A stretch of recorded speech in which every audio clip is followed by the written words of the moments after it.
ইটারে পথশ্রী বেহাল রাস্তা সংস্কারের কাজ শুরু করল দীর্ঘদিন বাদে বিধায়ক। পথশ্রী প্রকল্পের বেহাল রাস্তার কাজের সূচনা করলেন ইটাহারের বিধায়ক মোশাররফ হোসেন।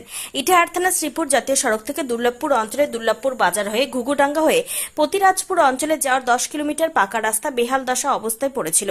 3টি অঞ্চলের সংযোগ কয়েকটি গ্রামের কয়েক হাজার সাধারণ মানুষের অসুবিধার কথা ভেবে বিধায়ক মোশাররফ হোসেনের প্রচেষ্টায় শুক্রবার বিকেল নাগাদ দুর্লভপুর প্রাথমিক বিদ্যালয় মাঠে আনুষ্ঠানিকভাবে বেহাল রাস্তা পথশ্রী প্রকল্পে 6 কোটি টাকা ব্যয়ে কাজের সূচনা করেন। অনুষ্ঠানে উপস্থিত ছিলেন পঞ্চায়েত সমিতির সভাপতি রীনা সরকার, জেলা পরিষদের 2 কর্মাধ্যক্ষ কার্তিক দাস, সুন্দর কিস্কু, পঞ্চায়েত প্রধান রীনা সরকার, আব্দুল খালেক, রাধাকান্ত রায় প্রমুখ। এদিনে অনুষ্ঠানে এলাকার বিজেপি সহ অন্যান্য দল ছেড়ে তৃণমূল কংগ্রেসে যোগদান করেন। দল ত্যাগীদের হাতে তৃণমূলের পতাকা তুলে দেন বিধায়ক মোশাররফ হোসেন।